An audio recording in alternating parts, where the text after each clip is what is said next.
Selamat siang semuanya. Selamat siang, Pak. Oke, terima kasih. Selamat siang, Pak. Siang. Baik, siang hari ini, sebentar saya record dulu.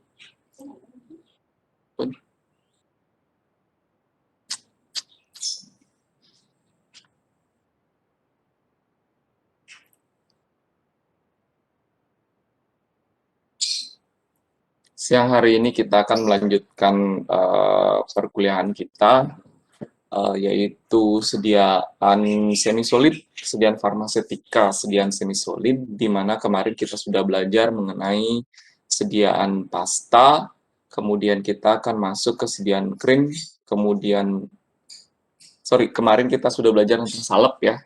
Hari ini kita akan membicarakan sediaan krim, pasta, dan juga gel dan linimen. Ya, materi ini sudah saya masukkan ke Oase. Sepertinya kalian sudah bisa, kemarin sudah saya share juga ke koordinator mata kuliahnya, koordinator mahasiswanya. Seharusnya kalian sudah mendapatkan materi ini sehingga nanti pembelajarannya bisa menjadi lebih gampang. Seperti biasa, saya akan matikan dulu videonya ya. Saya matikan kameranya supaya supaya kualitas suara bisa menjadi lebih baik kalian tangkap. Kemudian kalau nanti ada yang ingin didiskusikan, silakan nanti sebutkan NIM, kemudian nama dan pertanyaannya. Nanti kita akan bahas, gitu ya.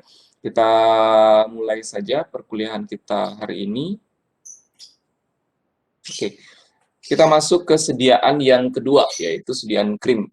Saya rasa kalian sudah fasih ya, sudah sering melihat ataukah menemukan sediaan-sediaan krim seperti ini, ya. Khususnya untuk sediaan-sediaan kosmetika. Sediaan-sediaan kosmetika itu biasanya pemberian sediaan tersebut dominan dalam bentuk sediaan semi-solid, ya, sehingga sediaan pasta, krim, gel, linimen, itu kemudian sediaan salep, itu pasti kalian banyak sekali temukan pada sediaan-sediaan kosmetika. Atau sediaan-sediaan yang nantinya akan diaplikasikan melalui kulit. Seperti kemarin sudah saya informasikan, sediaan-sediaan yang akan diaplikasikan atau sediaan-sediaan yang akan digunakan melalui kulit itu biasanya dipilih bentuk sediaan semi-solid ini. Karena kenapa? Karena nantinya sediaan semi-solid ini akan lebih mudah untuk diaplikasikan, lebih mudah dia kemudian melekat pada permukaan kulit, dan proses penetrasinya, proses masuknya saat aktif menembus lapisan-lapisan pada kulit itu bisa menjadi lebih optimal lagi. Ya, sebenarnya kalau untuk pengobatan pada kulit bisa saja diberikan sediaan-sediaan berupa sediaan peroral. Tapi kalau sediaan sediaan yang ditujukan pada kulit kemudian efeknya itu adalah efek lokal yang diharapkan, maka akan lebih baik jika diberikan dalam bentuk sediaan topikal, ya. Kecuali kalau misalkan jamur gitu misalkan ya. Nah, kalau obat untuk jamur, pengobatan jamur misalkan bisa saja kita berikan melalui peroral. Tapi kalau dia jamurnya langsung berada di areal kulit, misalkan kutu air dan sebagainya, maka akan lebih baik lagi jika kita memberikan sediaan tersebut langsung di tempat atau di areal yang bermasalah tersebut, sehingga pemberian secara topikal, pemberian secara melalui kulit untuk efek yang lokal itu akan lebih disukai, gitu ya. Kemarin kita sudah bahas mengenai hal tersebut juga. Oke, kita akan masuk ke sediaan krim. Sediaan krim adalah sediaan setengah padat, mengandung satu atau lebih bahan obat, terlarut atau terdispersi, dalam bahan dasar yang sesuai berupa emulsi kental mengandung tidak kurang dari 60% air dimaksudkan untuk pemakaian luar. Oke, tipe krim ada dua, yaitu tipe air dan dalam minyak atau AM dan tipe krim minyak dalam air atau MA. Krim biasanya digunakan sebagai emulien atau pemakaian obat pada kulit. Nah, kemarin sudah saya singgung sedikit mengenai berbagai hal berbagai macam tipe, berbagai macam bentuk, berbagai macam jenis sediaan secara semi-solid, ya, sediaan semi-solid. Nah, salah satunya ini yang kemarin saya bahas, krim. Yang saya bilang bahwa krim itu merupakan sediaan semi-solid dengan sistem emulsi. Kenapa dia disebut sebagai emulsi? Karena dilihat dari kandungan, dilihat dari komposisi dari sediaannya tersebut, terdapat fase air dan fase minyak yang saling terdispersi. Jadi ada bagian terdispersi dalam medium pendispersinya, di mana di dalam komposisinya tersebut ada yang larut air dan ada yang larut minyak. Kemarin juga kita sudah bahas bahwa dalam suatu sistem emulsi itu ada yang disebut sebagai emulgator, ya, ada yang disebut sebagai emulgator yang berfungsi untuk menyatukan antara fase air dan fase minyaknya tersebut. Emulgator ini merupakan suatu surface active agent atau kita kenal dengan istilah surfaktan. Surfaktan yang bekerja di permukaan yang kemudian akan mempengaruhi fase air dan fase minyaknya, yang akan mempengaruhi tingkat kelarutan satu sama lainnya. Ya, kemarin saya bilang bahwa si emulgator ini akan menggandeng fase air dan kemudian dia akan menggandeng fase minyak. Nah, jika dibandingkan dengan sediaan yang kemarin kita bahas, sediaan salep, di sini sudah dinyatakan bahwa sediaan krim ini akan mengandung air yang jumlahnya tidak kurang dari 60%. Jadi kalau dilihat dari tingkat kelarutannya tingkat kelarutannya dia memiliki kemampuan untuk larut dalam air dan juga memiliki kemampuan untuk larut dalam minyak. Kenapa seperti itu? Karena sini sudah dinyatakan bahwa dia mengandung air, dia juga akan dapat juga mengandung minyaknya, bahan minyaknya, karena dia berupa sistem emulsi.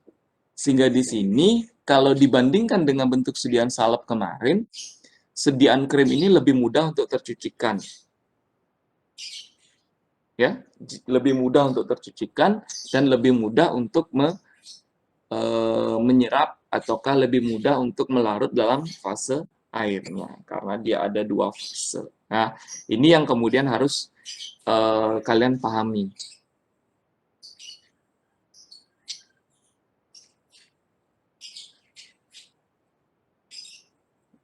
Ya, jadi ini kemudian harus kalian pahami. Ini menjadi karakteristik dari masing-masing bahan. Salep kemarin dia dominan mengandung minyak. Kemudian kemarin kita sudah bahas juga dari segi basisnya, dia ada yang basis hidrokarbon, ada yang basis larut tercucikan oleh air, larut air, basis dan semua basisnya itu sebenarnya memiliki karakteristik masing-masing. Ini akan tergantung dari segi zat aktifnya dan bagaimana sediaan tersebut kita harapkan untuk bisa menempelkan nantinya atau terpenetrasi, membantu proses penetrasi pada kulit. Krim memiliki beberapa keuntungan dibandingkan dengan salep, yaitu mudah menyebar secara merata karena memiliki konsistensi yang lebih rendah. Nah, jadi dilihat dari konsistensinya, dia lebih encer. Ya, tidak sekental pada sediaan salep. Krim tipe emulsi minyak dalam air lebih mudah dibersihkan dibandingkan dengan sediaan salep. Krim dikemas dan diawetkan dengan cara yang sama seperti pengemasan dan pengawetan di sediaan salep. Nah, krim ini akan tergantung dari tipenya. Sebenarnya kalau tipe minyak dalam air berarti fase dalamnya itu adalah minyak, fase luarnya itu adalah air, sehingga dia akan lebih mudah untuk dibersihkan. Tetapi ketika dia krimnya adalah tipenya air dalam minyak, karakteristiknya mungkin akan hampir mirip dengan sediaan salep. Gitu ya. Jadi tidak selalu krim itu lebih mudah untuk dibersihkan, tidak selalu. Karena krim ini memiliki dua tipe, ada sistem emulsi dengan tipe minyak dalam air, ada sistem emulsi dengan tipe air dalam minyak. Masing-masingnya akan memberikan karakteristik yang berbeda-beda. Tapi dari segi pengemasan, dari segi pengawetan, misalkan ditambahkan dengan bahan pengawet, itu maksudnya ya, itu sama. Semua sediaan semi solid itu sama. Pengemasannya juga sama, seperti kemarin saya bilang. Dia dikemas dalam pot, dia dikemas dalam tube. Itu sebenarnya proses pengemasannya sama. Yang membedakan jenis-jenis pengemasan tersebut adalah karakteristik dari viskositasnya, konsistensinya. Kalau dia terlalu kental, maka kita tidak mungkin mengemasnya dalam kemasan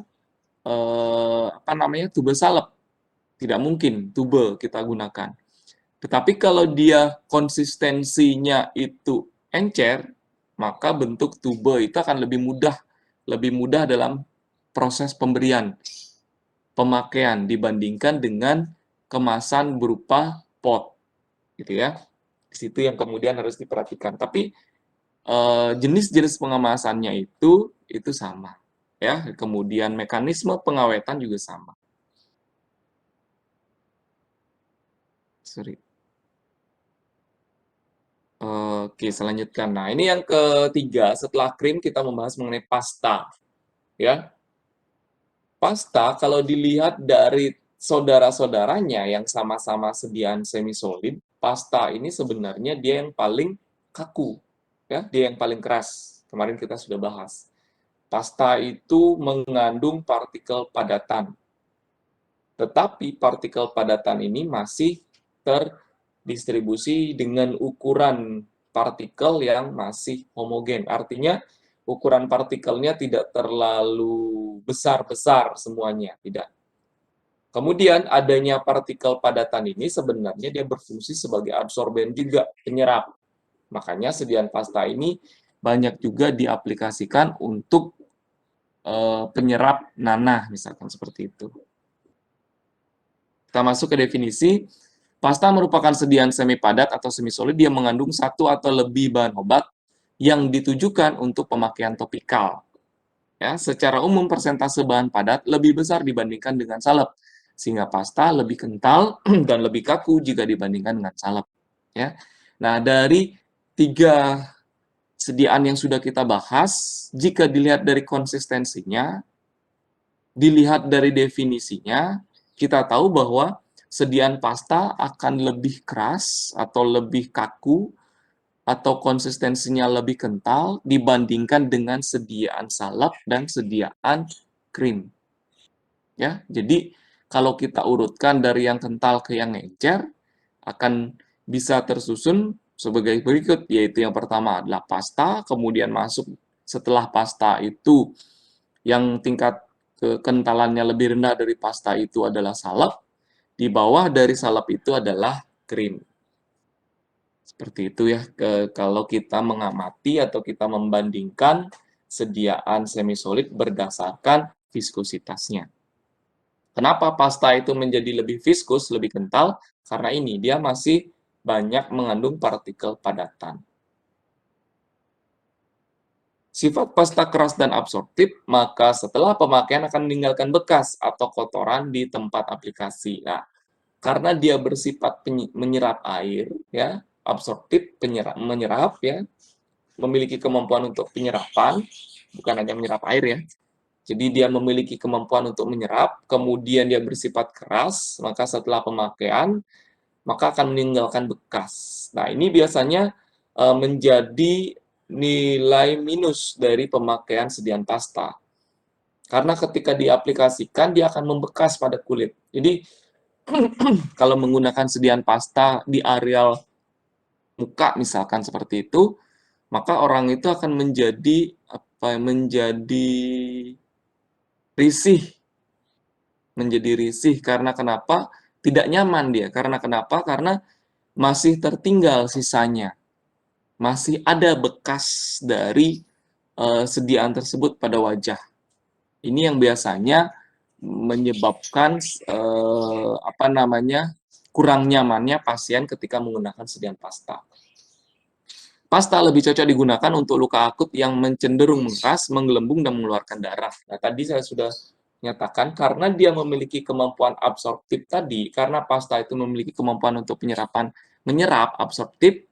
Kenapa dia bisa bersifat absorptif? Karena ada partikel padatan di sana. Ini yang kemudian memberikan nilai positif pada sediaan pasta. Jadi sediaan pasta itu bisa kita berikan untuk luka-luka yang terutamanya mengeluarkan nanah atau mengeluarkan darah. Karena nanti dia akan diserap oleh partikel padatannya tadi. Akan tetapi karena sifatnya yang kaku dan sukar ditembus, maka pasta pada umumnya tidak sesuai untuk pemakaian pada tubuh yang berbulu. Ya, tadi kan dia mengeras, kemudian ketika dia mengeras nanti dia akan memberikan bekas. Nah, ketika dihilangkan ini, ada kalanya bisa sampai mencabut rambut-rambut yang terdapat pada bagian kulit, sehingga ini tentunya tidak nyaman ya. Jadi ada rasa sakit ketika dihilangkan sediaan tersebut dari kulit. Kalaupun sebenarnya bisa saja dihilangkan dengan menggunakan air, tetapi di sini mungkin proses pembersihannya membutuhkan effort atau usaha yang lebih. Jadi harus menggunakan sabun dan sebagainya untuk benar-benar menghilangkan sisa-sisa dari sediaan pada kulit.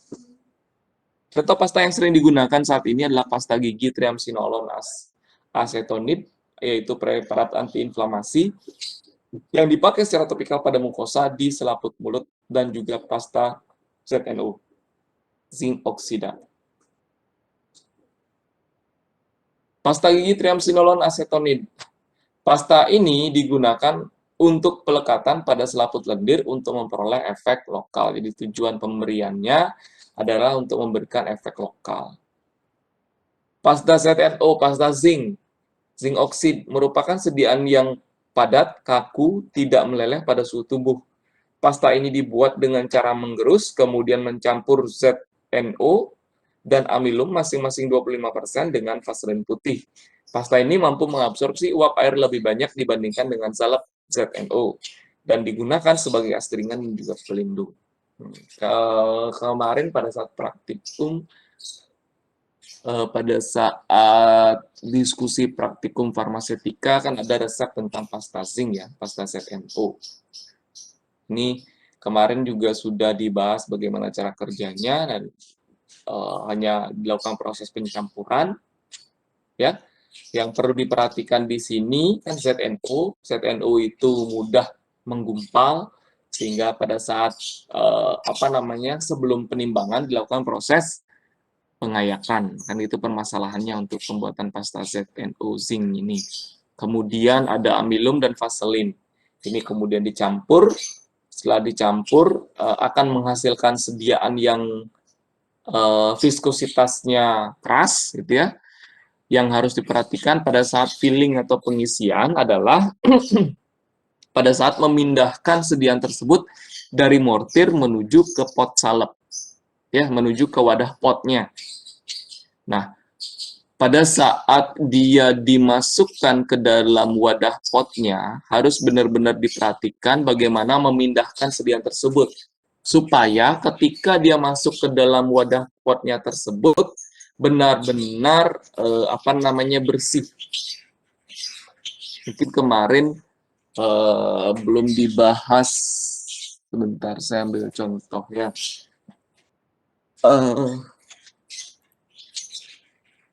Saya nyalakan sedikit kameranya nih. Saya ambil gelas. Ini saya ambil contoh adalah wadah sediaan semi solid.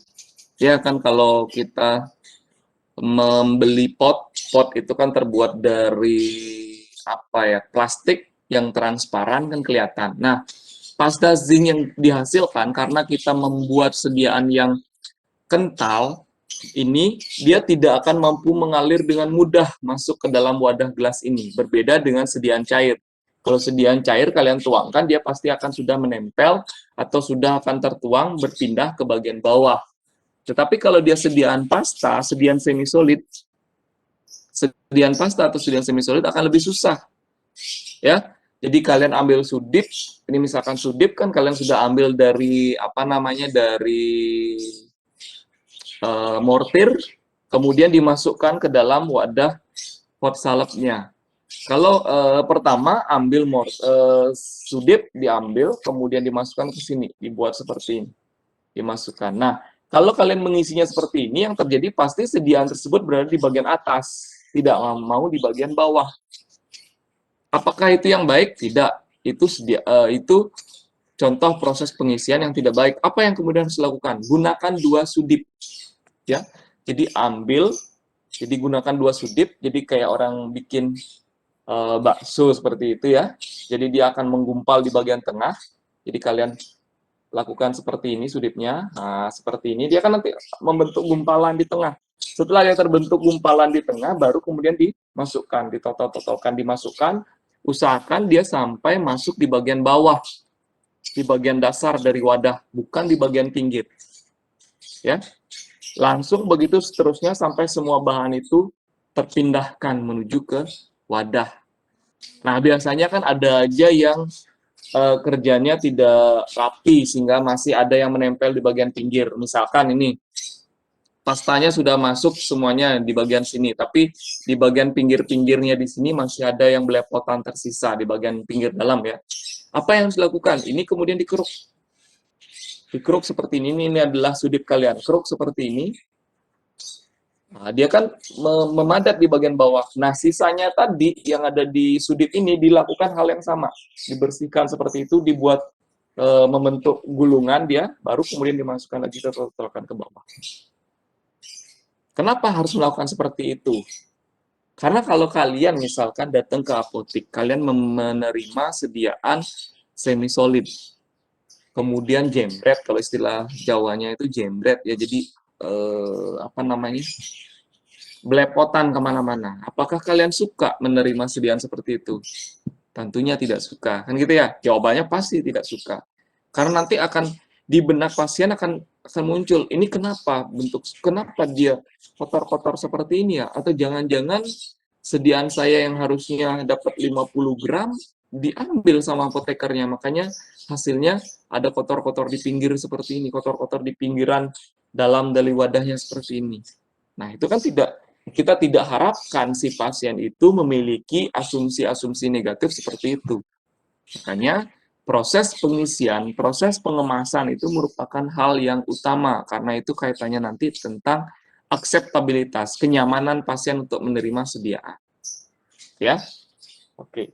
Saya matikan kembali videonya. Saya harapkan kalian dari pembelajaran ini bisa membayangkan bagaimana nanti praktikum pada saat kalau misalkan melakukan proses pengisian pengemasan sediaan semi solid, ya. Karena semakin kental akan semakin susah untuk dipindahkan ke wadah. Semakin lengket semakin susah juga untuk dipindahkan ke wadah. Gitu, ya. Itu yang kemudian harus diperhatikan. Kalau dia sediaan cair gampang. Kalau membuat sediaan cair kemudian dikemas dalam botol gampang, tinggal dituangkan, nggak ada masalah. Tapi kalau sediaan semi solid, di situ permasalahannya pada saat proses pengemasan. Ya, saya lanjutkan. Saya matikan kembali kameranya. Oke, saya lanjutkan kembali ke slide berikutnya. Nah, kita masuk ke materi semi solid lainnya, yaitu sediaan gel.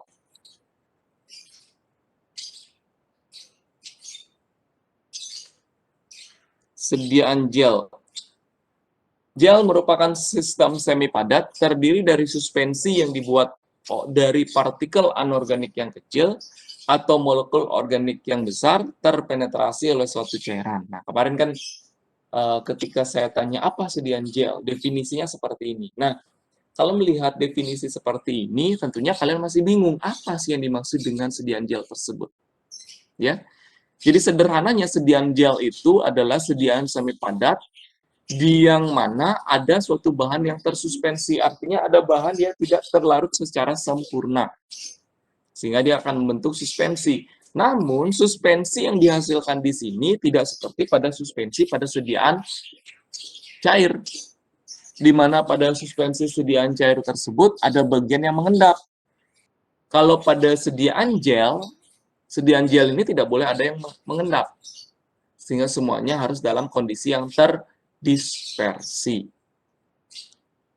Bahan pendispersinya apa? Berupa cairan. Sini sudah dinyatakan terpenetrasi oleh suatu cairan. Jadi fase pendispersinya itu adalah suatu cairan yang bisa menyerap, yang bisa melarutkan, mendispersikan bagian-bagian padatan tersebut, partikel padatan tersebut. Nah, jadi kalau dilihat dari definisi ini, gel itu sebenarnya juga mengandung partikel padatan. Namun, ukuran partikelnya sangat kecil. Jadi, lebih kecil dibandingkan dengan sediaan pasta tadi. Ya. Gel dapat digunakan untuk obat yang diberikan secara topikal atau dimasukkan ke dalam lubang tubuh. Ada yang tahu sediaan gel yang dimasukkan ke dalam lubang tubuh itu apa?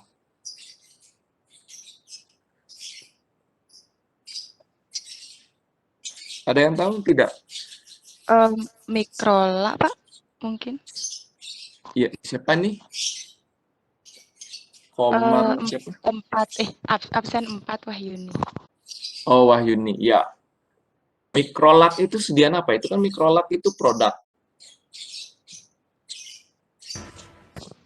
Iya, mikrolak produk. Nah, itu termasuk kategorinya sediaan apa itu? Gel. Bukan, maksud saya dia kategorinya lebih spesifik disebut sebagai sediaan apa?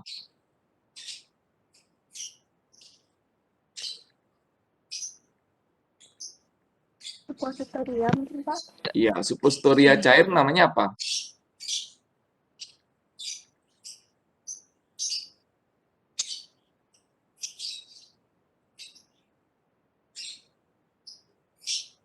Izin menjawab, Plasma atau enema, Pak ya? Iya. Siapa tadi itu ya? Dewa ya? Dewa Iya, Angga. Pak. Oke. Ya, jadi sediaan gel yang kemudian dinyatakan di sini dimasukkan ke dalam tubuh itu adalah sediaan enema. Ya, sediaan enema itu adalah sediaan suppositoria dalam bentuk cair. Ya, kemarin kalian sudah belajar tentang suppositoria. Suppositoria itu ada yang padatan, ada yang berbentuk cair. Salah satu produknya, kalau boleh menyebut merek, yaitu tadi, mikrolak. Ya, yang paling banyak digunakan untuk anak-anak. Oke, kita lanjut lagi. Gel dikelompokkan menjadi dua jenis, yaitu gel fase tunggal, terdiri dari makromolekul organik yang tersebar merata dalam suatu cairan sedemikian rupa hingga tidak terlihat adanya ikatan antara molekul makro yang terdispersi dalam cairan tersebut. Kemudian yang kedua, gel dua fase, membentuk semi padat jika dibiarkan dan menjadi cair pada saat pengocokan. Sediaan harus dikocok terlebih dahulu sebelum digunakan untuk menjamin tingkat homogenitasnya. Jika ukuran partikel dari fase dispersi relatif besar, masa gel kadang-kadang dinyatakan sebagai magma. Jadi gel itu dibagi menjadi dua dilihat dari bentuknya. Ada yang terbentuk dari fase tunggal, artinya dia semuanya tercampur secara homogen, membentuk satu fase, dan ada yang disebut sebagai dua fase. Kenapa disebut dua fase? Karena ada bagian yang masih tidak tersatukan, tetapi dia lebih terdispersikan. Dan dilihat dari ukuran partikelnya, memang gel dua fase ini ukuran partikel padatannya lebih besar dibandingkan dengan gel satu fase. Magma merupakan contoh dari gel dua fase, tadi sudah dinyatakan. Contohnya jenis magma itu adalah magma bentonit. Merupakan suatu preparat yang terdiri dari 5% bentonit. Magma bentonit digunakan sebagai pensuspensi, dibuat dengan cara mekanik. Di samping itu dapat dibuat dengan cara menaburkan bentonit sedikit demi sedikit ke dalam air murni yang panas. Dengan metode yang kedua ini, yaitu dengan ditaburkan di atas air panas, campuran harus didiamkan selama 24 jam sebelum kemudian dilakukan proses pengadukan. Nah, metode yang kedua ini biasanya banyak sekali digunakan untuk pembentukan magma atau pembentukan pengembangan dari sediaan mengembangkan sediaan surfaktan. Tahu maksudnya mengembangkan? Ambil contoh CMCNA, karboksimetil selulosa. Mengembangkan CMCNA atau mengembangkan amilum biasanya kita lakukan dengan cara mengambil air. Ya, sebenarnya bisa menggunakan air dingin atau menggunakan air panas. Tetapi yang lebih cepat proses pengembangan itu jika menggunakan air panas, ya. Karena nanti air panas ini dia memiliki suhu tinggi, dia akan bisa memecah rantai-rantai polimer pada pada rantai-rantai polimer pada bahan tersebut, gitu ya. Jadi nanti dia akan memecah sehingga dia akan terbuka lapisan-lapisan polimernya tersebut. Dia akan terbuka, ketika dia akan mengembang terbuka, disitulah partikel air akan masuk. Disitulah yang kemudian akan menyebabkan sediaan tersebut bisa mengembang. Ya, jadi caranya seperti disampaikan di sini, air itu dituangkan misalkan menggunakan mortir, air itu dituangkan ke dalam mortir, kemudian diambil sejumlah bahan yang akan dikembangkan, CMCNK, CMCNA, bentonit, kemudian apalagi gom, pembuatan gom juga sama seperti ini mekanismenya, gom santan kah, dan sebagainya, atau amilum kah yang ingin dikembangkan, sama seperti ini caranya, ditaburkan di atasnya. Ya, jadi di atas air panas itu ditaburkan bahan padatan tadi. Nah, proses penaburan ini harus semerata mungkin. Jadi harus benar-benar merata di atas permukaan cairan. Jadi padatan tersebut harus ditaburkan serata mungkin menutupi seluruh permukaan cairan. Makanya lebih luas permukaan akan lebih bagus kalau bahannya banyak. Ya, kalau bahannya banyak, kita sebaiknya menggunakan wadah dengan luas permukaan itu besar sehingga seluruh bagian padatan tersebut bisa tertaburkan di atas wadah yang sudah berisi cairan atau air panas tadi. Karena kenapa? Kalau dia misalkan wadahnya kecil, mulutnya kecil gitu ya, jadi permukaan air luas permukaan air itu menjadi kecil juga, sedangkan bahannya banyak, kalau kita taburkan kan nanti akan menghasilkan ketebalan taburan yang besar. Nah, ketebalan taburan yang besar ini akan mengganggu atau menghambat proses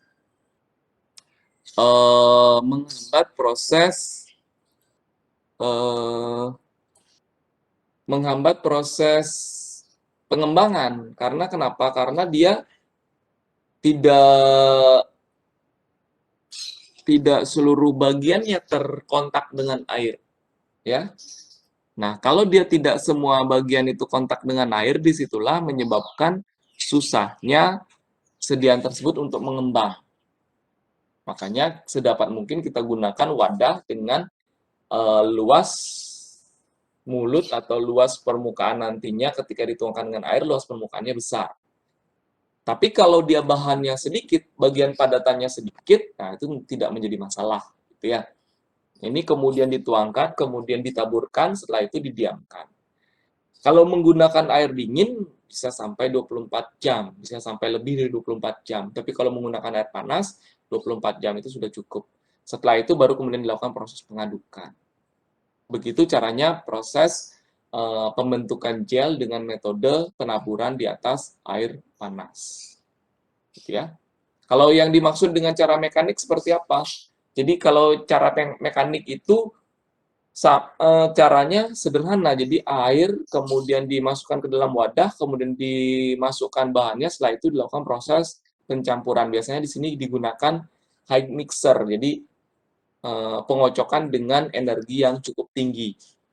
Karena kalau tidak seperti itu, tidak menggunakan energi pengocokan yang cukup tinggi, pasti ada bagian partikel padatan yang masih menggumpal, tidak kontak dengan air dengan bagus. Nah, ini tentunya akan menghambat proses pembentukan sediaan yang homogen. Kita lanjutkan ke gel aluminium hidroksida. Merupakan suatu suspensi berair dari endapan seperti gelatin yang terdiri dari aluminium hidroksida yang tidak larut dan aluminium oksida hidrat. Sebagai sumber aluminium dari reaksi tersebut berasal dari aluminium klorida atau tawas alumina yang menghasilkan endapan aluminium oksida dan aluminium hidroksida yang tidak larut. Sedian antasida ini kental berwarna putih yang efektif untuk menetralkan jumlah tertentu dari asam lambung. Preparat ini harus disimpan dalam wadah tertutup dan harus dihindari pembekuannya.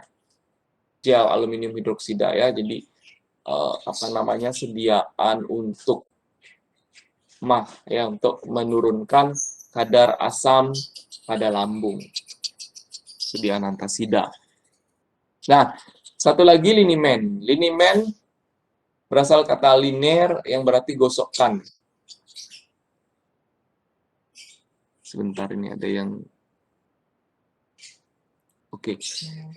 Linimen berasal kata linier yang berarti gosokkan. Sediaan cair atau kental mengandung analgetikum dan zat yang mempunyai sifat melemaskan otot atau menghangatkan, digunakan sebagai obat luar. Linimenta analgetik dan yang melemaskan otot digunakan dengan cara mengoleskan pada kulit dengan menggunakan kain flanel panas. Linimenta yang menghangatkan digunakan pada kulit dengan cara mengoleskan sambil memijat dan juga mengurut. Linimen ini sebenarnya dia terkategori sediaan cair, tetapi karena kita juga menyinggung sediaan yang diberikan secara topikal, gitu ya, maka linimen saya masukkan ke dalam slide ini. Karena kita juga, supaya kalian juga mengerti bahwa ada juga sediaan cair yang digunakan secara topikal melalui kulit, yaitu sediaan linimen ini. Pada saat praktikum juga kalian sudah membuat sediaan linimen ini ya, sediaan gosok, obat gosok. Manfaat linimen sebagai antipruritik, mengurangi rasa gatal, sebagai keratoplastik, mempertebal lapisan tanduk pada kulit, sebagai keratolitik, melunakkan lapisan tanduk pada kulit, sebagai anti-eksim, antiparasit, antibakteri dan antifungi, sebagai antiseboroik, yaitu mengurangi pelepasan sebum ataukah kelenjar minyak yang berlebihan. Kelenjar minyak, kelenjar lemak yang berlebihan. Beberapa contoh sediaan linimen beserta cara pembuatannya adalah linimentum amonia, yang kemarin kalian buat, linimentum kalkis, dan Losio Kummerveldi. Ya, ini merupakan salah satu contoh sediaan-sediaan linimen. Oke, saya rasa itu mengenai sediaan semi solid. Karena waktu masih ada, saya coba untuk melanjutkan materi ke sediaan liquid ya. Dari sediaan sambil saya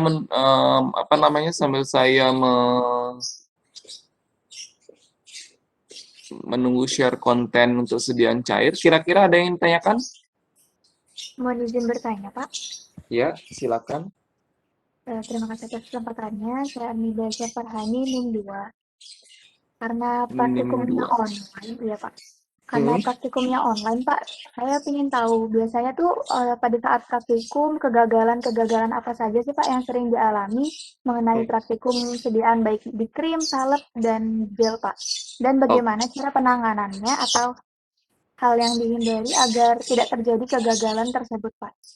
Oke, terima kasih. Armida ya, Armida. Jadi begini, permasalahan biasanya yang muncul, jadi permasalahan atau kegagalan yang terjadi, mohon maaf ya agak noise sekali nih burung saya nih. Iya nggak apa-apa Pak. Oke. Kegagalan yang biasanya muncul pada praktikum itu lebih banyak disebabkan karena pertama ketidaksiapan praktikan. Yang dimaksud ini kan Pak Jemi bilang ketidaksiapan praktikan, kok kayaknya klasik banget alasannya. Bukan alasan klasik, alasan yang sering terjadi karena berasal dari ketidaksiapan, kegagalan sediaan karena lebih banyak utamanya disebabkan karena ketidaksiapan praktikan. Apa contohnya? Praktikan tidak tahu cara atau metode kerja yang harus dilakukan.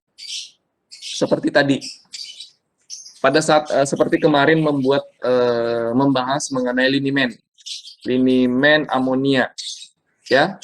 Pada pembuatan sediaan linimen amonia itu kan semua sediaan dituangkan ke dalam botol, dilakukan proses pengocokan. Nah, ini pengocokan ini adalah critical point dalam pembuatan sediaan tersebut. Jadi praktikan itu tidak tahu, makanya kemarin pada saat saya diskusi, saya selalu tekankan critical point-nya di sini nanti permasalahannya. Nah, itu mungkin praktikan itu pada saat diskusi dia tidak mencatat, tidak memberikan penanda pada cara kerjanya, sehingga pada saat praktikum dia menjadi lupa bagaimana hasil diskusi kemarin.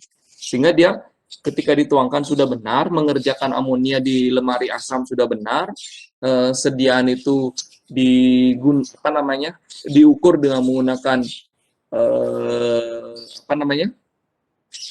labu ukur atau dengan menggunakan alat ukur dia sudah benar, jadi dia melakukan proses pengukuran sudah benar, jumlahnya sudah benar karena sudah dihitung BJ-nya dan sebagainya, dikonversikan BJ-nya dan sebagainya sudah benar, tetapi pada saat sudah benar juga pada saat penuangan, jadi dituangkan dalam dari dinding dari wadah nih, saya ambil gelas lagi ya. Ini dituangkan di sini, jadi dituangkan seperti ini, bukan dikucurkan seperti ini, tapi dituangkan melalui dinding dari wadahnya, dinding dalam dari wadahnya secara perlahan-lahan, tetapi pengocokan tidak dilakukan secara kuat.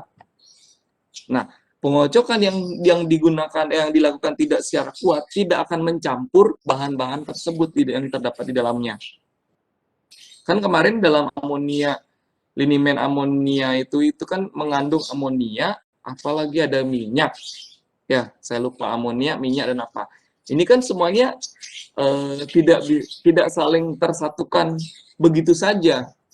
Harus dilakukan proses pengocokan. Dan pengocokan di sini membutuhkan energi yang cukup besar. Nah, proses pengocokan ini yang tidak dilakukan cukup kuat inilah yang menjadi pencetus kesalahan, pencetus kegagalan pembuatan sediaan. Gitu. Jadi kalau ditanya di mana sih Pak kegagalannya, ini tergantung dari masing-masing praktikum ya, tergantung dari masing-masing materi. Dan secara umum overall semuanya itu menjadi masalah jika praktikannya tidak siap untuk praktikum. Kemudian ada lagi permasalahannya karena itu tadi kembali lagi sebenarnya inti masalahnya sebenarnya ketidaksiapan praktikan, sehingga pada saat di dalam lab itu dia kan harus kejar-kejaran dengan waktu. 3 jam itu kalau dulu itu kita sampai 3 jam 3 resep. Jadi 1 jam itu 1 resep, itu pun mahasiswa masih belum bisa tuntas menyelesaikan 3 resep. Sehingga sekarang kita membuat sediaan tersebut 3 jam untuk 2 resep. Itu pun masih ada yang harus dari 2 resep itu masih banyak juga yang tidak selesai. Nah, permasalahannya di mana? Kembali lagi, praktikan itu tidak siap.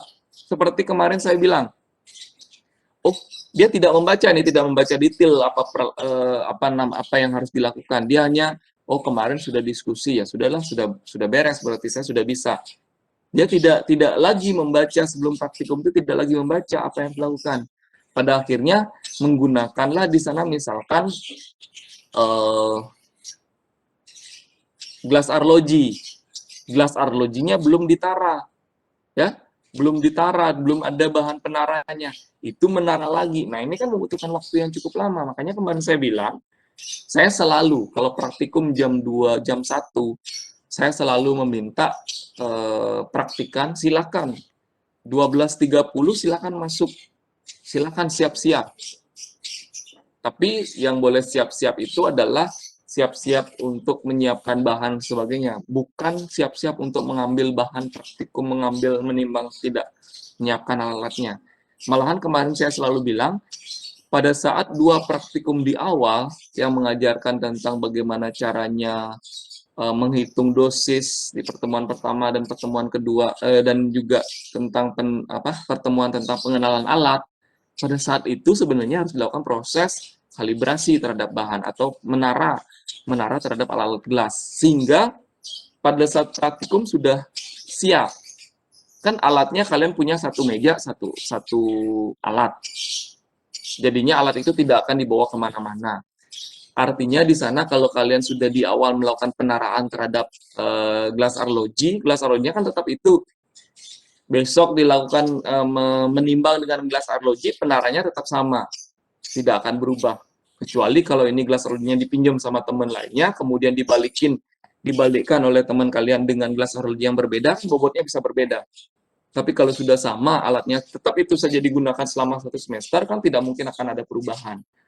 Hanya sering saya bilang, kalau menara, berikan tanda, oh ini penara untuk gelas arloji, simpan dia, sisihkan. Ini penara untuk botol timbang, simpan, sisihkan. Seperti itu. Itu akan lebih mempermudah,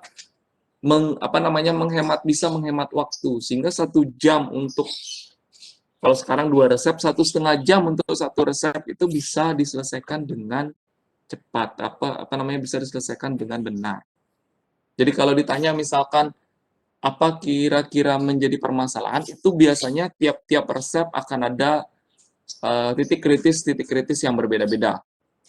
Tadi sudah saya ambil contoh, salah satu sediaan linimen, titik kritisnya di situ. Kemudian kalau untuk ambil contoh lagi, misalkan sediaan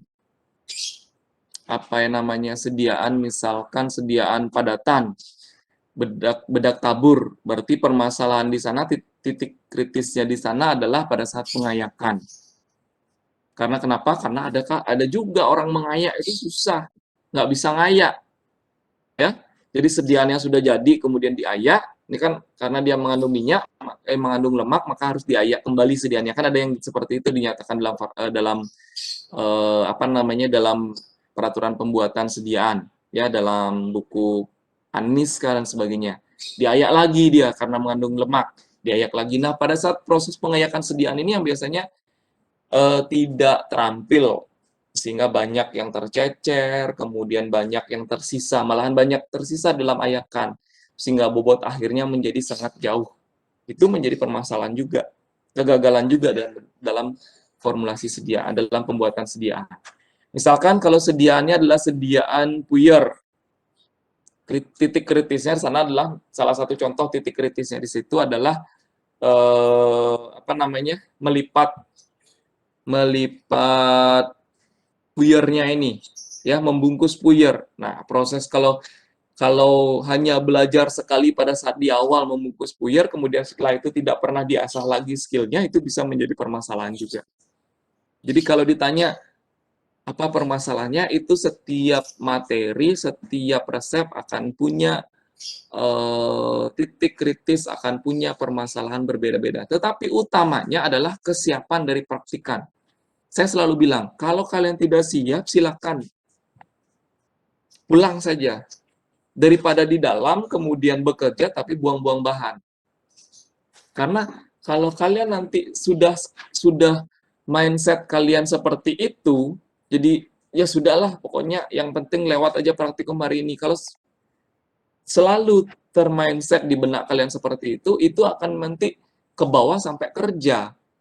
Pada saat kerja, ya sudahlah, yang penting ini sediaannya jadi aja. Kita tidak bisa seperti itu. Safety, efficacy, quality. Seorang apoteker itu harus berpedoman pada 3 hal utama ini. Gitu ya. Jadi apalagi ini merupakan praktikum awal, sedapat mungkin memang kalian harus benar-benar benar-benar mulai membangun etos kerja yang bagus. Memang benar-benar harus bekerja dengan baik. Ini praktikum farmasetika ini merupakan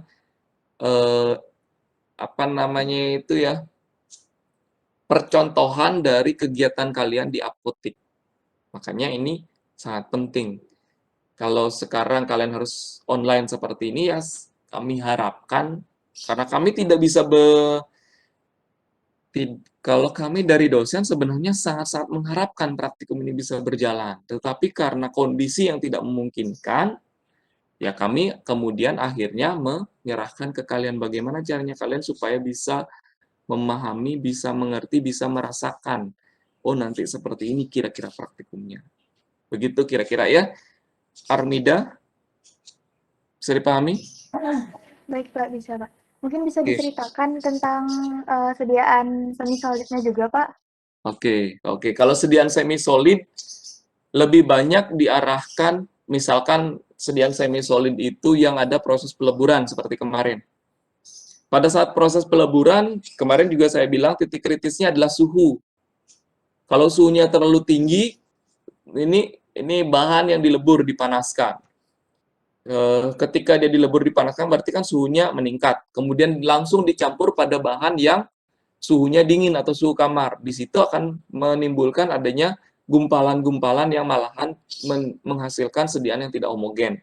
Berarti di sini ketika satu bahan dipanaskan, bahan yang lain harus dihangatkan.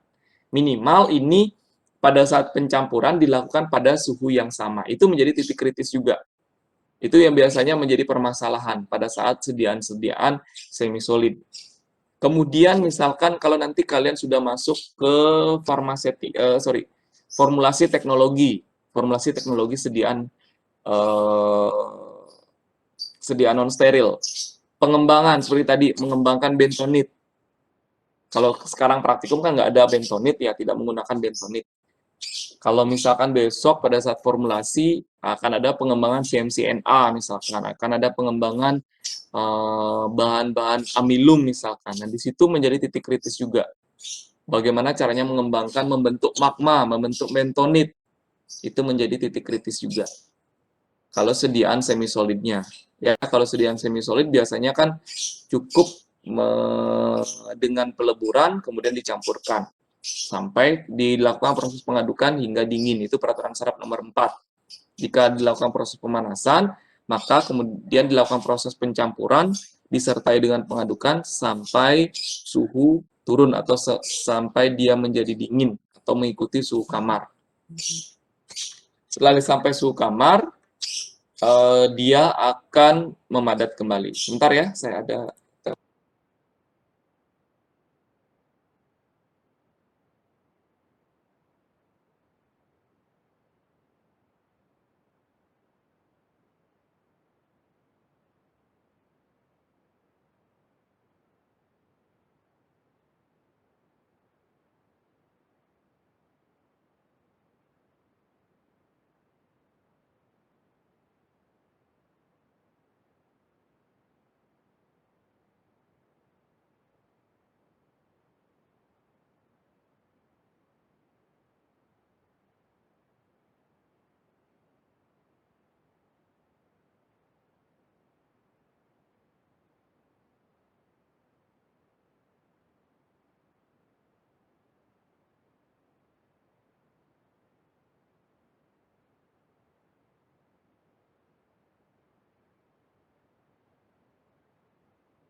Mohon maaf ya, tadi terputus karena saya harus menerima telepon.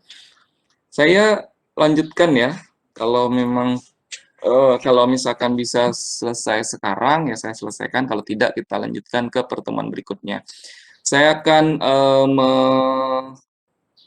membahas mengenai sediaan cair. Sebentar.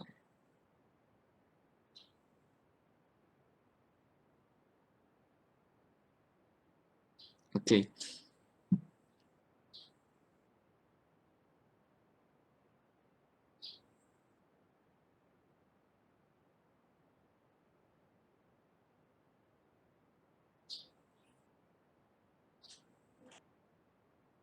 Oke, kita akan membahas bentuk sediaan yang kedua, yaitu sediaan cair. Jadi kalau materi saya, kalau saya lihat, saya mendapatkan sediaan semi-solid, kemudian sediaan cair, kemudian ada satu sediaan gas atau aerosol ya. Sediaan cair ini pun kalau dilihat dari jadwal, kalau dilihat dari materi, itu banyak juga jenisnya gitu ya. Ada sediaan cair berupa suspensi, kemudian saya juga harus membahas mengenai sediaan emulsi, kemudian ada sediaan posio, sediaan sirup, sediaan eliksir, ya. Kemudian ada galenik. Galenik nanti itu adalah sediaan yang berasal dari bahan alam dan pada umumnya berupa sediaan cair, ya. Jadi sediaan galenik itu juga terkategori sebagai sediaan cair, namun pembedanya adalah bahan utamanya dia dari bahan alam. Tapi lebih banyak dibuat dalam bentuk sediaan cair. Kemudian sediaan cair ini juga ada sediaan tetes, ya. Baik itu dalam bentuk tetes mata, tetes telinga, tetes hidung, yang mana sediaan-sediaan tetes ini, tetes mata, tetes telinga, tetes hidung ini terkategori lagi menjadi sediaan steril. Ya. Jadi kalau dilihat dari tingkat sterilitasnya, sediaan farmasi itu ada dua, sediaan steril dan non steril. Ya, kalian tahu ya sediaan steril itu contohnya injeksi, sediaan injeksi, sediaan tetes seperti tadi saya sampaikan, kemudian sediaan infus itu terkategori juga sebagai sediaan steril. Nah, untuk sediaan non steril ya seperti yang kita bahas tadi, sediaan semi solid berupa pasta, krim, gel, salep, kemudian sediaan cair non steril itu seperti sediaan sirup, sediaan eliksir, sediaan sediaan sirup, eliksir, suspensi, emulsi, kemudian sediaan padatan seperti sediaan serbuk terbagi, serbuk tidak terbagi, kemudian sediaan kapsul, sediaan pil itu terkategori sebagai sediaan non steril. Begitu juga dengan sediaan suppositoria. Itu kalau dari segi tingkat sterilitasnya dibagi menjadi dua. Sediaan farmasi itu yaitu sediaan steril dan non steril. Jika dilihat dari bentuk atau wujudnya, sediaan farmasi itu dibagi menjadi 4, sediaan padatan, semi solid, liquid, dan sediaan gas gitu ya. Jadi supaya kalian tidak rancu jadinya nanti. Nah, sekarang sediaan cair, kita membahas sediaan cair. Menurut Farmakopeia Indonesia, larutan merupakan sediaan cair yang mengandung satu atau lebih zat kimia terlarut, kecuali dinyatakan lain. Pelarut yang digunakan adalah air suling. Nah, yang dimaksud dengan air suling ini adalah aquades, ya. Air yang sudah melalui proses pemanasan. Jadi, uap-uap airnya ini kemudian didinginkan. Air suling. Kemudian, sediaan cair atau dikenal dengan istilah larutan, gitu ya. Jadi, sebenarnya larutan itu ada lagi gitu. Tetapi orang awam umumnya menyatakan atau menyebut sediaan cair itu dengan nama larutan. Karena kenapa? Karena dia terlarut. Kalau kita dari segi ke dunia kefarmasian, sediaan cair itu kita kategorikan menjadi 4. Ya. Kita kategorikan menjadi 2 dulu, sediaan yang larutan sejati, sediaan cair sejati, sediaan cair yang tidak sejati. Sediaan cair sejati itu maknanya adalah seluruh bagian padatan terlarut secara sempurna. Itu sejati, artinya dia bentuknya itu secara kasat mata semuanya bentuknya itu adalah secara kasat mata itu bentuknya adalah bentuk cair, tidak ada partikel padatannya dan sebagainya. Itu yang disebut sebagai larutan sejati atau sediaan cair sejati. Yang terkategori sebagai sediaan cair sejati itu adalah larutan eliksir. Nah, larutan ini adalah sediaan cair di mana mengandung satu atau lebih zat aktif atau bahan obat, di mana seluruh bahan obat tersebut itu terlarut sempurna di dalam pelarutnya. Pelarut yang digunakan di sini umumnya adalah air, itu larutan. Nah, ketika kita berbicara masalah larutan dan kemudian di sana ada kandungan gula yang cukup tinggi, kita kenal dengan istilah sirup. Nah, di sini makanya di sini disebut sirup adalah larutan obat yang larut dalam air dan mengandung gula. Ketika larutan sejati itu mengandung gula di dalamnya dalam jumlah tertentu, itu sudah ada definisinya berapa jumlah larutannya di sana, maka kita kenal istilah larutan itu dengan sebutan sirup. Nah, itu larutan. Kemudian yang kedua itu adalah sirup. Kemudian yang ketiga adalah eliksir. Eliksir itu adalah sediaan sirup. Eliksir itu adalah sediaan larutan. Tetapi di sini dibutuhkan alkohol untuk meningkatkan kelarutan dari zat aktifnya. Jadi, kalau ada zat aktif dicampurkan atau dilarutkan ke dalam air, dicampur sederhana seperti itu, ternyata dia tidak mau larut sempurna. Tetapi ketika ditambahkan dengan alkohol, baru dia terbentuk larutan yang bening. Artinya seluruh bagian padatannya tersebut terlarut secara sempurna. Nah, sediaan-sediaan ini yang kita kenal dengan istilah eliksir. Ya, makanya di sini nyatakan eliksir adalah larutan yang mengandung hidroalkohol, kombinasi air etil alkohol dan juga gula. Ya. Kemudian ada spiritus. Spiritus itu kalau dia ada aroma. Jadi larutan yang mengandung bahan-bahan berbau harum dengan pelarut alkohol. Jadi dia menggunakan alkohol sebagai pelarut dan menghasilkan aroma. Itu yang disebut sebagai spirit atau spiritus. Kemudian air aromatik, yaitu larutan yang mengandung bahan-bahan harum, tetapi pelarutnya adalah pelarut air. Jadi ketika dia ada bahan beraroma, pelarutnya adalah air, kita sebut dia sebagai air aromatik. Ketika dia beraroma, pelarutnya adalah alkohol, kita sebut sebagai spiritus. Gitu ya.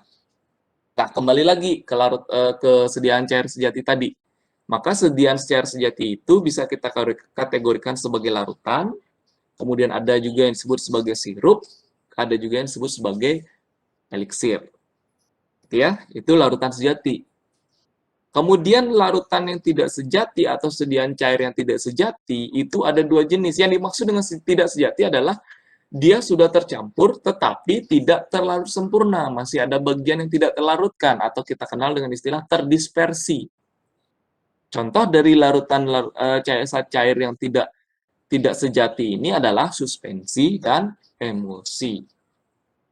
Ya, suspensi adalah sediaan cair yang mana ada partikel padatan terdispersi secara homogen dalam medium pendispersinya. Itu suspensi. Kalau emulsi, itu adalah sediaan cair terdiri dari dua fase, yaitu fase minyak dan fase air yang tidak saling tercampurkan. Namun, dia mampu terdispersi satu sama lain dengan bantuan suatu emulgator. Pihak ketiganya emulgator untuk emulsi. Pihak ketiga untuk si suspensi kita kenal dengan suspending agent. Emulgator dan suspending agent itu terkategori sebagai surfaktan, surface active agent, bahan aktif permukaan. Gitu ya. Jadi di situ sebenarnya point of view-nya. Jadi rangkuman sederhananya untuk sediaan cair. Ada sediaan cair yang sejati, ada sediaan cair yang tidak sejati. Sediaan cair sejati itu ada yang disebut sebagai larutan, ada yang disebut sebagai eliksir, ada yang disebut sebagai sirup. Larutan biasa terlarut secara sempurna. Ketika dia mengandung minyak dengan komposisi tertentu, kita kenal dengan istilah sirup. Ketika larutan tersebut dia harus ditambahkan dengan alkohol untuk meningkatkan kelarutan, kita sebut sebagai eliksir. Ya. Sebenarnya dia satu suara sebenarnya dia larutan, tetapi karena ada komponen tambahan dalam formulasinya. Makanya ada yang dikenal dengan istilah eliksir, ada dikenal dengan istilah sirup. Oke. Ya, saya lanjutkan. Kemudian yang tidak sejati tadi sudah kita pahami, ada yang disebut sebagai suspensi, ada yang disebut sebagai emulsi. Larutan versus mixture. Mixtura, campuran. Larutan adalah sediaan yang mengandung satu macam zat terlarut atau solut. Mixtura adalah sediaan yang mengandung lebih dari satu macam zat terlarut. Jadi dia bahan yang terlarut di dalamnya itu lebih dari satu. Itu disebut sebagai campuran atau mixture. Kalau larutan itu hanya satu aja zat yang terlarut di dalamnya. Misalkan bahan obatnya A. Bahan obat A masuk ke dalam sediaan tersebut, kita sebut sebagai larutan. Ketika A dan B dicampur dalam pelarutnya yang Z, maka itu disebut sebagai mixture, campuran. Lebih dari satu macam zat terlarut, itu mixtura. Berdasarkan rute pemberian, maka sediaan cair itu ada larutan topikal, ada larutan oral, ada larutan parenteral. Larutan topikal itu tadi contohnya linimen, larutan yang digunakan untuk pemakaian pada kulit. Linimen, obat gosok, ya, tuh sediaan cair yang digunakan untuk topikal. Kemudian larutan peroral, nah ini hampir seluruh larutan terkategori sebagai larutan oral. Hampir ya, saya tidak menyatakan 100%, tapi hampir. Ya, sudah sediaan sirup, sediaan eliksir, kemudian suspensi, emulsi, itu pasti dia pemberian secara peroral. Nah, kemudian yang ketiga, larutan parenteral. Pemberiannya melalui di luar dari rute oral, itu parenteral namanya. Jadi dia pemakaiannya tidak melalui GI tract, itu parenteral ya. Berasal dari kata paraenteron, yang artinya di luar dari saluran makan, saluran GI tract. Itu biasanya yang terkategori sebagai larutan parenteral itu tadi sudah saya sampaikan, sediaan-sediaan steril, yaitu sediaan infus, injeksi, kemudian sediaan apalagi infus, injeksi yang disuntikan melalui pembuluh darah, itu terkategori sebagai sediaan parenteral. Itu berdasarkan rutenya. Keuntungan sedia larutan merupakan campuran homogen sehingga memberikan jaminan keseragaman dosis. Kemudian aksinya cepat, pemakaiannya mudah, terutama untuk anak-anak. Dosis mudah diubah-ubah ya, jadi dosis itu lebih mudah dilakukan proses penyesuaiannya. Jadi tinggal menggunakan sendok takar misalkan, ataukah menggunakan gelas takar, maka kita bisa sesuaikan dosisnya. Pemakaiannya juga mudah, tinggal ditelan. Jadi lebih disukai jika dibandingkan dengan sediaan padatan. Kalau sediaan padatan kan lebih susah untuk menghilangnya. Mudah diberikan karena dalam formulasinya bisa kita tambahkan koloris, odoris, flavoris. Jadi koloris itu pewarna, odoris itu pengaroma. Jadi kita bisa tambahkan pembau di sana, bau-bau aroma di sana. Kemudian flavoris, rasa bisa kita tambahkan. Makanya tidak jarang sediaan-sediaan cair itu biasanya berrasa dan beraroma. Oh, di sini warna merah rasa stroberi, aroma pasti stroberi. Warna kuning atau orange, warna orange, aroma jeruk, rasanya jeruk. Warna hijau, aromanya apel, rasanya apel. Jarang warna merah, aroma apel, rasa jeruk. Nah, itu jarang ada yang membuat sediaan seperti itu karena tidak match. Kita harus perhatikan bahwa ketika sediaan itu diminum, yang bekerja di pasien itu adalah indera panca inderanya. Mata, kemudian dia melihat ada warna merah, langsung memberikan informasi ke otak, oh ini pasti kalau nggak stroberi, pasti rasa cherry. Kemudian lidah itu yang memberikan pengecap. Hidung itu memberikan aroma. Ini semuanya akan saling mendukung untuk memberikan informasi ke otak.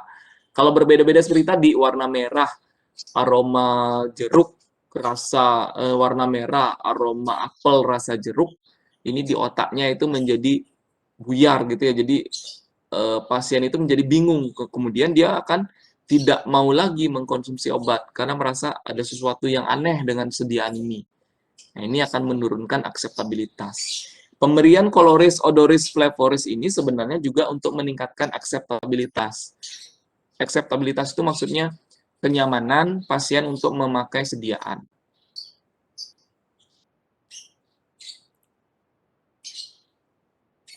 Kelemahan dari sediaan cair ini adalah banyak obat yang tidak stabil dalam bentuk larutan. Ya. Kemudian bentuk larutan volumenya jadi besar. Beberapa obat memiliki rasa tidak enak, sukar ditutupi dalam bentuk sediaan larutan. Nah, tidak stabil, misalkan dia tidak terlarut secara sempurna. Sudah dibuat menjadi alkohol, tidak larut. Dibuat menjadi suspensi, tidak juga mau larut. Mau dia larut sebentar, tapi ketika disimpan, mengendap, dan pengendapan ini tidak bisa direkonstitusi lagi. Nah, itu kan tentunya tidak bisa diredispersikan lagi. Dan itu kan tentunya sangat merugikan. Jadinya tidak stabil dalam bentuk larutan. Kemudian contohnya lagi adalah sediaan amoksisilin, antibiotik amoksisilin. Makanya kalau kalian amati di pasaran, amoksisilin itu bentuknya adalah dry syrup. Bentuknya adalah padatan. Ketika dia disimpan, bentuknya adalah padatan. Berupa granul. Dalam botol itu dimasukkan, yang dimasukkan ke dalam botol itu bukan sediaan cair, tetapi sediaan granul. Pada saat akan diberikan kepada pasien, baru dilakukan proses rekonstitusi, dilarutkan. Nah, ketika dia sudah terlarut, ini juga tidak bisa disimpan dalam rentang waktu yang lama, sampai berbulan-bulan tidak bisa. Dia hanya cukup sampai ke 5 hari, 5-7 hari. Makanya, pada sediaan tersebut diatur supaya selama 5-7 hari, supaya 5 hari biasanya, 5 hari itu pemakaian obat tersebut sudah habis. Ya, itu contohnya. Kemudian volume menjadi lebih besar, tentunya ya. Ketika bentuk sediaan larutan ini pasti dia membutuhkan tempat penyimpanan, membutuhkan volume yang lebih besar jika dibandingkan dengan untuk obat-obat bentuk sediaan yang lain. Ambil contoh, sediaan untuk pemakaian 5 hari misalkan membutuhkan wadah botol 100 ml gitu misalkan. Dibandingkan dengan bentuk sediaan padatan untuk pemakaian 5 hari cukup menggunakan klip. Nah, ini kan tentunya volumenya lebih besar yang botol tadi. Dan pada saat penyimpanan membutuhkan ruang yang lebih besar. Nah, itu menjadi kelemahan. Kemudian ada juga obat-obat yang tidak bisa ditutupi rasa tidak enaknya. Misalkan Scott Emulsion. Saya ambil contoh produk Scott Emulsion yang mengandung minyak. Minyak ikan itu sangat susah untuk ditutupi. Dengan rasa apapun tidak akan bisa untuk ditutupi. Makanya yang mau tidak mau ya harus dibuat menjadi seperti itu. Tidak bisa ditutupi, susah untuk ditutupi. Itu menjadi kelemahan. Faktor yang harus diperhatikan dalam pemilihan pelarut adalah yang pertama tentunya, kalau kita menggunakan eksipien, dia tidak boleh toksik. Dia harus inert. Gitu kan? Itu persyaratan eksipien yang sudah umum itu. Kemudian harus perhatikan adalah viskositas. Viskositas kekentalannya dia. Pelarut ini tidak boleh terlalu kental. Karena pelarut yang kental, dia pasti akan susah untuk melarutkan bahan yang lain. Karena pelarut yang kental ini kandungan airnya rendah. Sedangkan kandungan air ini yang biasanya akan melarutkan bahan-bahan yang padatan lainnya. Kita buat viskositas itu untuk pelarutnya seencer mungkin. Kemudian ekonomis. Ekonomis artinya murah. Ya. Jangan sampai kita memilih eksipien yang mahal-mahal. Eksipien mahal, harga obat pasti menjadi mahal. Kompatibilitas ya, kecocokan, kemudian rasa, bau, dan warna. Proses pelarutan. Dalam proses pelarutan tentunya harus memperhatikan suhu, pH, ukuran partikel, dan proses pengadukan. Suhu. Ya, kita tahu bahwa semakin tinggi suhu, proses pelarutan akan semakin cepat. Ya. Kemudian pH. pH kaitannya dengan kelarutan, kaitannya dengan derajat keasamannya. Karena ada kalanya suatu bahan hanya bisa larut pada pH tertentu. Maka ini harus kita perhatikan. Misalkan dia larut pada pH 7. 7 kan normal ya, netral.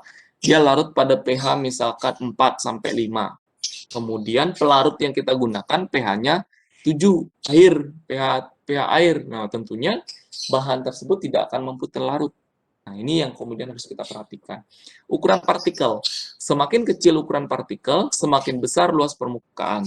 Semakin besar luas permukaan, semakin mudah kontak dengan pelarut. Semakin mudah kontak dengan pelarut, tingkat kelarutan akan semakin cepat. Ya, itu apa namanya? Pendekatannya antara ukuran partikel dengan proses pelarutan. Kemudian yang terakhir adalah pengadukan. Ini sudah sering kalian praktekkan. Sediaan yang tidak diaduk dengan sediaan yang diaduk, pasti yang pengadukan akan lebih cepat larut. Nah, ini yang kemudian apa namanya? Penting untuk kalian perhatikan, dan saya rasa pengadukan ini sudah sering kalian praktekkan dalam kehidupan sehari-hari ya. Bagaimana adanya pengadukan itu tentunya akan memberikan peningkatan kelarutan atau peningkatan proses kelarutan. Pedoman dalam melarutkan zat yang mudah larut langsung dilarutkan dalam botol. Zat yang agak sukar larut dilarutkan dengan pemanasan. Untuk zat yang dapat membentuk hidrat, misalkan Na-bromidum, maka air dan pelarut air dimasukkan lebih dahulu ke dalam Erlenmeyer agar tidak terbentuk senyawa hidrat yang lebih sukar larut. Ya, hidrat artinya dia ada komponen air dalam struktur kimianya, gitu ya. Kalau anhidrat artinya dia tidak ada komponen airnya. Antara hidrat dengan anhidrat, tentunya yang hidrat akan lebih mudah untuk melarut. Zat yang mudah terurai oleh panas, misalnya heksamin, dilarutkan secara dingin. Nah, ini kan kaitannya dengan kestabilan. Kalau dia sudah dinyatakan cepat terurai oleh panas, ya jangan dipanaskan. Kalau dipanaskan nanti rusak. Zat yang mudah menguap bila dipanaskan, misalkan kamper ya, asam salisilat, asam benzoat dilarutkan dalam botol tertutup dengan pemanasan rendahnya sambil digoyang-goyangkan. Nah, di sini harus ditutup supaya dia saat aktifnya tidak menguap. Obat-obat keras harus dilarutkan tersendiri sampai benar-benar semua obat dalam kondisi yang terlarut. Ini adalah contoh resep larutan Solusio Lugoli mengandung yodium, kalium iodida, dan aqua ad 50 gram. Cara pembuatannya, Ki dilarutkan dengan sedikit air, kalium dilarutkan dengan sedikit air, ditambahkan dengan yodium. Jadi, kalau kalian baca di farmakope nanti karakteristiknya, pemberian dari yodium dan kalium iodida, tentunya kalium iodida ini yang lebih mudah untuk larut, makanya dia langsung ditambahkan dengan air. Jadi, kalau seperti tadi disampaikan, kalau dia mudah larut dalam air, langsung dilarutkan dalam botol ini. Kalau zatnya mudah larut dalam air, langsung saja dilarutkan dengan fase airnya. Nah, makanya di sini kita lihat mana yang lebih mudah larut dalam air. Itu yang ditambahkan dicampurkan dengan air terlebih dahulu, baru kemudian ditambahkan dengan bahan yang lainnya. Yodidum atau yodium sukar larut dalam air, dan dalam resep ini Ki yang berfungsi untuk memudahkan kelarutan yodium dengan air. Gitu. Sirup adalah sediaan cair berupa larutan yang mengandung sakarosa dengan atau tanpa penambahan bahan pewangi dan juga bahan obat. Menurut Farmakope edisi 3, kecuali dinyatakan lahir, kadar sakarosanya tidak kurang dari 64%, tidak lebih dari 66%. Jadi, kandungan gulanya antara 64 sampai 66%. Itu adalah sediaan sirup.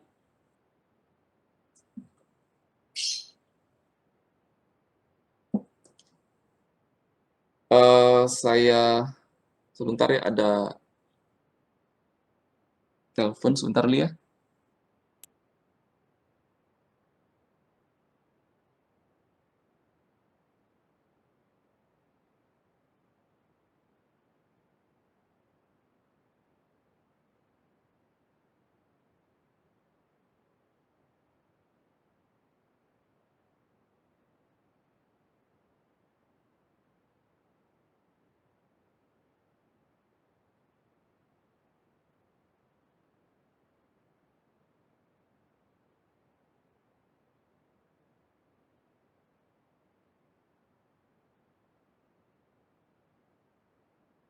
Oke, saya lanjutkan. Komponen yang sering ditambahkan dalam sediaan sirup adalah, tadi sudah saya jelaskan ya, koloris, odoris, flavoris, pengawet.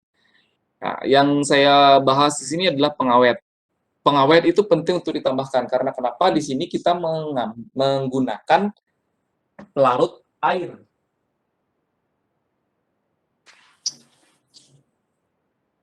Kalian tahu bahwa pelarut air itu adalah medium yang sangat mudah untuk ditumbuhi mikroorganisme. Sehingga di sini harus ditambahkan dengan bahan pengawet untuk menjaga kestabilan sediaan selama proses penyimpanan.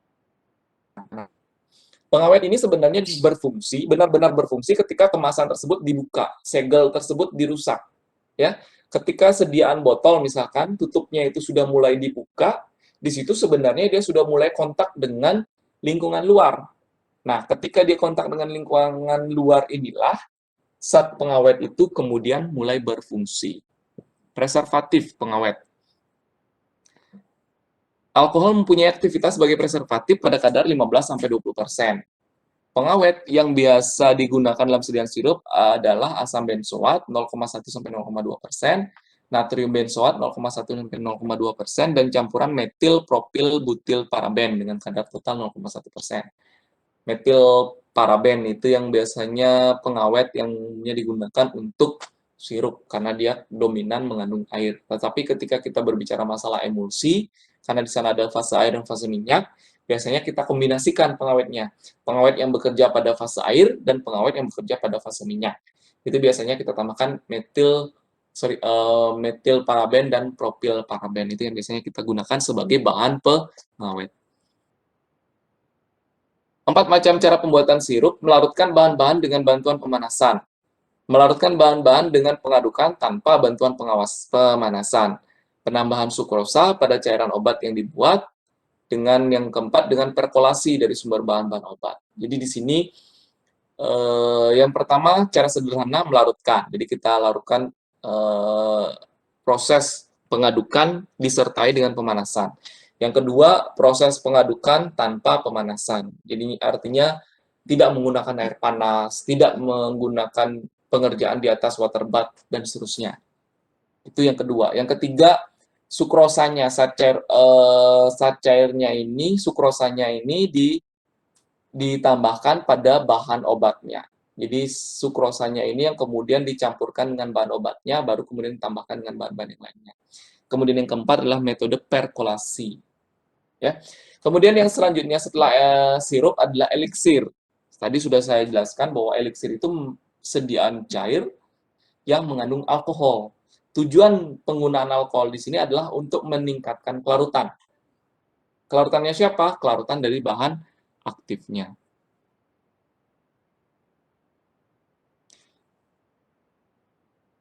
Kemudian yang harus diperhatikan, nanti kalian coba cari sendiri ya, berapa kandungan eliksir, nanti itu menjadi tugas buat kalian. Berapa kandungan eliksir, bukan kandungan eliksir, berapa kandungan etanol yang diperbolehkan dalam sediaan eliksir. Itu nanti silakan kalian cari. Kemudian saturasi. Nah, saya belum melihat pada praktikum ini apakah ada saturasi atau tidak. Saya belum membaca sampai akhir di jurnal praktikum kalian, di pedoman praktikumnya. Saturasi adalah obat minum hasil reaksi antara suatu asam dengan garam karbonatnya, dan larutan tersebut jenuh dengan CO2. Ya, kalian tahu saturasi itu effervescent adalah salah satu contoh saturasi. Tapi kalau effervescent itu kan sediaan padatan, kemudian baru dituangkan ke dalam cairan. Kalau saturasi ini sudah dalam bentuk cairan. Nah, di sini critical point-nya adalah pada saat pencampuran asam dengan garam karbonatnya. Jangan sampai menghasilkan banyak CO2 yang kemudian terlepas. Nah, karena kenapa? Karena CO2 ini sebenarnya dibutuhkan pada sediaan tersebut untuk memberikan sensasi segar pada minuman tersebut. Pembuatan larutan saturasi harus dilakukan dalam keadaan dingin, tidak boleh digojok. Nah, ini kalau tadi dinyatakan apa sih Pak critical point untuk praktikumnya? Nah, untuk pembuatan saturasi, critical point-nya adalah ini. Tidak boleh digojok, tidak boleh ada pengadukan, tidak boleh ada pencampuran pada saat menuangkan bagian asam dengan garamnya. Karena ketika asam garam langsung terbentuk CO2. Kalau ditambahkan dengan pengadukan, kan semakin banyak dia terlarut di sini. Semakin banyak dihasilkan CO2. Nanti semakin banyak yang terlepas CO2-nya. Padahal CO2 ini kita harapkan tetap berada pada sediaan, sehingga pada saat dibuka, di situ baru kemudian dihasilkan CO2. Kemudian rasa segar pada saat meminum sediaan itu akan tetap terasa. Ya. Di sini pada saat pembuatannya, sasar netral dilarutkan dengan larutan asam, tinctura itu apa? Beraroma dengan pelarut alkohol ya. Tinctura, sasar yang mudah menguap, ekstrak dalam jumlah sedikit, dan garam alkaloid dilarutkan dalam bagian asam. Senyawa yang bereaksi alkalis dilarutkan dalam bagian basa, asam basa. Ya. Kemudian neutralisasi, neutralisationis atau netralisasi merupakan larutan garam yang dibuat dengan cara mereaksikan asam dengan basa. Kalau asam dengan basa disebut dengan netralisasi, kalau asam dengan garam kita sebut dengan saturasi. Jika digunakan karbonat, maka gas CO2 yang terjadi dihilangkan dalam larutan. Pada pembuatan larutan netralisasi dapat dilakukan pengojokan atau pemanasan. Jadi netralisasi ini adalah kebalikan dari saturasi. Kalau saturasi kita harapkan tidak terlepas CO2-nya. Tapi kalau netralisasi kita harapkan CO2-nya kita hilangkan. Nah, ini obat tetes Gutai. Menurut Farmakopedia edisi 3, obat tetes adalah sediaan cair berupa larutan, emulsi, suspensi, dimaksudkan untuk obat dalam atau obat luar digunakan dengan cara meneteskan, menggunakan penetes yang menghasilkan tetesan setara dengan tetesan yang dihasilkan penetes baku yang disebutkan dalam Farmakopedia Indonesia. Biasanya satu tetes itu 0,1 ya, kurang lebih ya. 0,1 sampai 0,3 mili itu satu tetesnya, berdasarkan tetesan penetes baku yang sudah disebutkan dalam atau sudah dinyatakan dalam Farmakopedia. Gutai atau obat tetes apabila tidak ada penjelasan lain merupakan obat dalam yang digunakan dengan cara meneteskan ke dalam makanan ataukah ke dalam minuman. Jadi obat tetes itu bisa juga dicampurkan ke dalam bahan-bahan makanan atau dicampurkan ke dalam minuman yang kemudian akan dikonsumsi, bisa juga.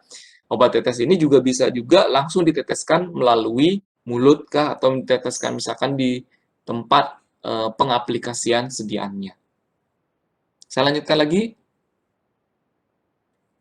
Gutai oris atau tetes mulut merupakan obat tetes yang digunakan untuk pengobatan pada mulut dengan cara mengencerkan dengan air kemudian dikumur-kumur tapi tidak boleh ditelan. Nah, ini biasanya digunakan untuk antiseptik pada mulut. Jadi dia diteteskan pada air dengan sejumlah tertentu air, kemudian diaduk dalam air tersebut, baru air tersebut kemudian dilakukan proses kumur-kumur pada mulut.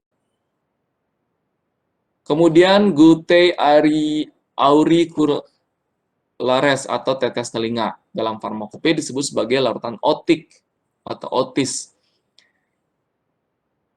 Tetes telinga merupakan obat tetes yang digunakan untuk pengobatan pada telinga dengan cara diteteskan pada telinga. Kecuali dinyatakan lain, cara pembawaan yang digunakan bukan air. Nah, tetes telinga ini biasanya pembawanya adalah minyak. Karena kenapa? Untuk memberikan konsistensi, dan minyak ini biasanya akan lebih mudah menempel pada bagian mukosa pada bagian telinga, sehingga dia akan bisa lama menempel pada bagian permukaan kulit tersebut, pada kulit telinga tersebut. Cairan pembawa yang digunakan harus mempunyai kekentalan. Nah, itu tadi saya bilang, dia harus kental, viskus. Supaya kenapa? Supaya lebih lambat pergerakannya, lebih lama dia bisa kontak pada permukaan kulit di rongga telinga. Jika tidak dinyatakan lain, cairan pembawa memiliki pH 5 sampai dengan 6.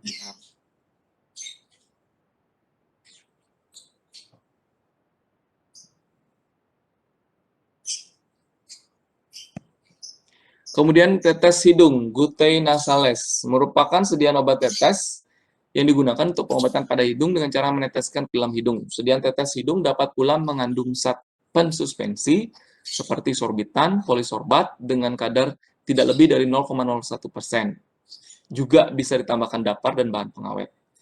Bahan pengawet yang biasanya digunakan pada tetes hidung adalah benzalkonium klorida 0,01%. Cairan pembawa yang umum digunakan adalah air. Minyak lemak atau minyak nabati tidak dapat digunakan untuk tetes hidung. Ya, kalau pada telinga dominan pembawanya adalah minyak. Tetapi kalau tetes hidung itu kita gunakan pembawa air, tidak menggunakan pembawa minyak. pH-nya berkisar 5,5 sampai 7,5. Jadi hampir mirip dengan tetes telinga tadi 5 sampai 6. Hampir mirip ya. Tetes hidung itu 5,5 sampai 7,5. Ini adalah salah satu contoh tetes hidung Guttae nasales protargoli yang mengandung ephedrine HCl, protargol, dan glukosa. Di sini digunakan pembawanya adalah Quades dengan total 10 mili, 10 gram atau setara dengan 10 mili ya, karena di sini adalah air ya. BJ-nya 1. Kemudian yang terakhir adalah tetes mata. Merupakan sediaan tetes atau sediaan cair berupa larutan atau suspensi, bisa juga dalam bentuk suspensi untuk pengobatan pada mata. Dengan cara meneteskan obat pada selaput lendir mata di sekitar kelopak mata dan bulu mata. Persyaratan penil tetes mata, dia harus steril, isotonis, isohidris.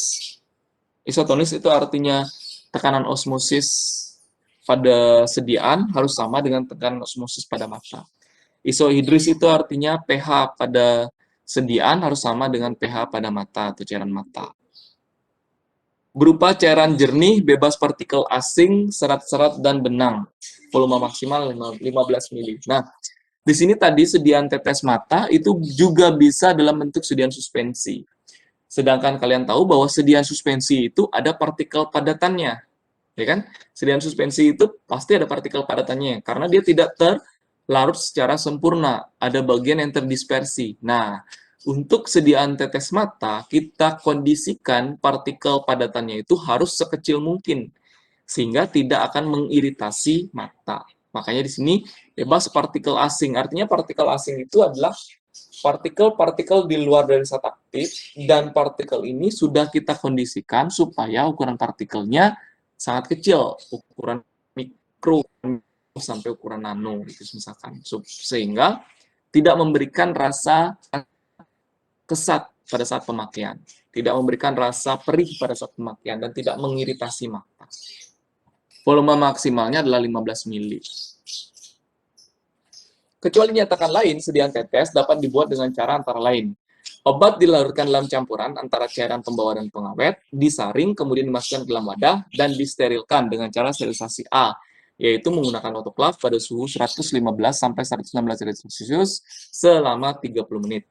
Kemudian yang kedua adalah obat dilarutkan dalam campuran antara cairan pembawa dan pengawet, kemudian disterilkan dengan cara C. Nah, steril yang C itu adalah dengan cara filtrasi atau penyaringan.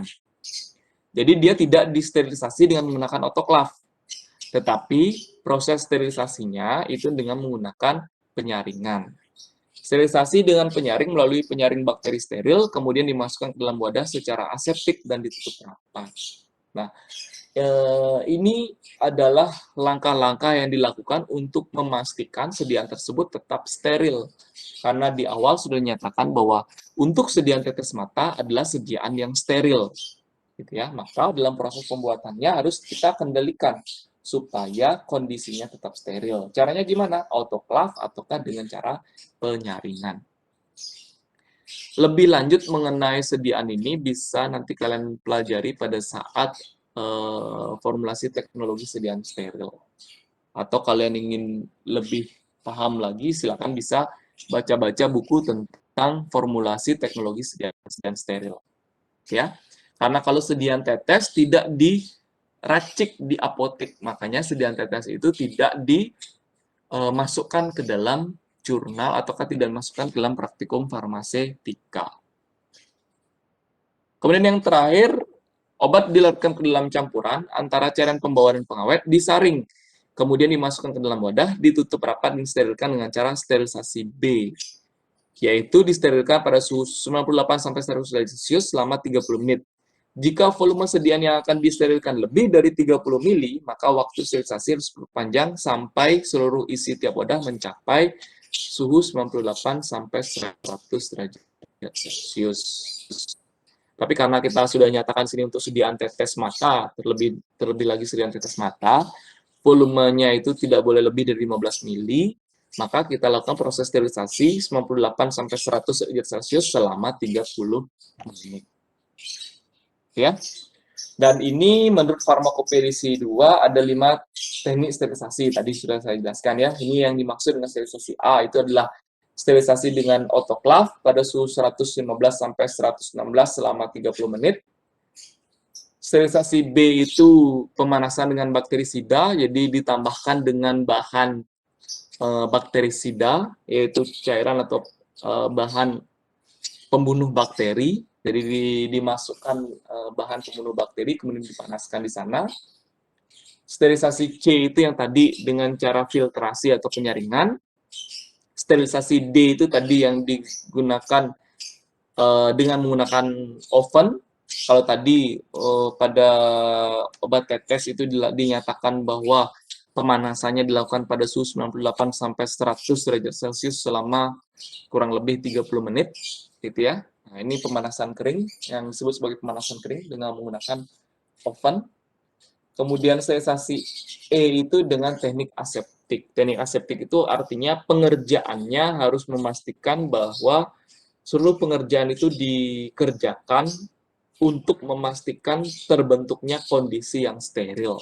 Artinya mejanya disemprotkan dengan desinfektan, kemudian alatnya yang digunakan harus disemprotkan dengan desinfektan terlebih dahulu dan seterusnya. Ya, itu dengan teknik aseptik. Oke, saya rasa itu yang bisa saya sampaikan. Waktu juga sudah menunjukkan pukul 12:10. Jadi materi materi saya untuk hari ini saya cukupkan sampai di sini, yaitu lanjutan sediaan semi solid dari materi yang sebelumnya dan sediaan cair sudah saya berikan hari ini. Jadi saya cukupkan dulu sampai di sini ya. Nanti kalau ada pertanyaan bisa di-keep terlebih dahulu, bisa disimpan dulu, kita diskusikan. Kita diskusikan minggu depan. Minggu depan kita akan masuk ke sediaan cair yang lainnya, apakah akan masuk ke sediaan suspensi atau kesediaan emulsi, nanti saya akan berikan. Nanti untuk materi sudah saya masukkan juga di OASE, silakan nanti kalian download di sana. Demikian yang bisa saya berikan hari ini, saya cukupkan sampai di sini. Selamat siang, saya izinkan kalian untuk meninggalkan room meeting ini. Terima kasih.